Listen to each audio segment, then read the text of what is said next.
Hello everyone. ఈరోజు AP high court exam జరిగింది.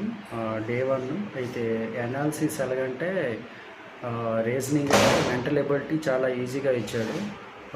GS కూడా పర్వాలేదు, పాలిటీ నుంచి బాగానే క్వశ్చన్స్ వచ్చాయి. అంటే మెంటల్ ఎబిలిటీ బాగా ఈజీగా ఉంది. కాకపోతే జనరల్ జిఎస్ వచ్చి కొద్దిగా కష్టంగా అయితే ఉంది. అయితే రీజనింగ్ నుంచి, మెంటల్ ఎబిలిటీ నుంచి ఎక్కువగా ఏమి ఇచ్చాడంటే సిట్టింగ్ అరేంజ్మెంట్స్, అలాగే కోడింగ్ అండ్ డీకోడింగ్ ఎక్కువగా ఇచ్చాడు. సో అవి బాగా చూసుకోండి. సిట్టింగ్ అరేంజ్మెంట్, అలాగే కోడింగ్ అండ్ డీకోడింగు, అలాగే జిఎస్ వచ్చి మిలిటరీ ఎక్సైజెస్ నుంచి ఇచ్చాడు. అంటే ఇండియాతోనే అదర్ కంట్రీ మిలిటరీ ఎక్సైజ్ ఇచ్చాడు.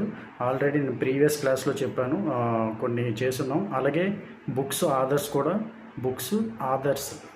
ఆథర్స్ కూడా చూసుకుంటారు. అది కూడా వెరీ వెరీ ఇంపార్టెంట్ అనమాట. సో టోటల్గా అయితే ఎగ్జామ్ అయితే పర్వాలేదు, ఈజీగా ఇచ్చాడు. 60+ అయితే ఈజీగా స్కోర్ చేయొచ్చు. Okay, thank you.